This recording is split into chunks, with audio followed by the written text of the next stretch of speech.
Versatile actor Sathyaraj ప్రధాన పాత్రలో వస్తున్న cinema త్రిబాణధారి barbaric. Mohan Srivastava direction లో తెరకెక్కిన ఈ సినిమా మారుతి సమర్పణలో తెరకెక్కగా విజయ్ పాల్ రెడ్డి నిర్మించారు.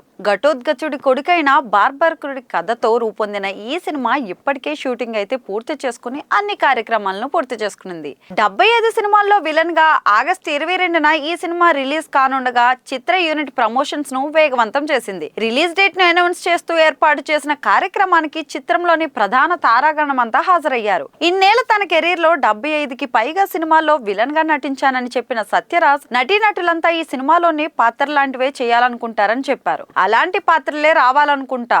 అమితాబ్ సినిమాల్లో ముఖ్యంగా సినీకం, పింక్ లాంటి సినిమాల్లో నటించడమే ఇష్టమని చెప్పిన సత్యరాజ్ హీరో హీరోయిన్లకు తండ్రి పాత్రలో కనిపించడం తనకు అస్సలు ఇష్టం ఉండదని చెప్పారు. ఇంకా చెప్పాలంటే త్రిబాణధారి బార్బరిక్ సినిమాలో చేసిన పాత్రలే ఎక్కువగా రావాలని తాను కోరుకుంటానని, మామూలుగా తాను ఏ సినిమా చేసినా తన పోర్షన్ షూటింగ్ అవగానే తన సీన్స్ వరకు చూసేస్తానని, కానీ ఈ సినిమా పూర్తయిందని చెప్పగానే మొత్తం సినిమా చూపించమని అడిగినట్టు ఆయన తెలిపారు. మెగాస్టార్ చిరంజీవి కంప్లీట్ యాక్టర్ అని, ఎలాంటి సీన్లోనైనా ఎలాంటి సినిమానైనా ఆయన చాలా అద్భుతంగా చేయగలిగారని, ఆయన పుట్టినరోజు నాడు తమ సినిమా రిలీజ్ కానుండడం ఎంతో ఆనందంగా ఉందని సత్యరాజ్ తెలిపారు.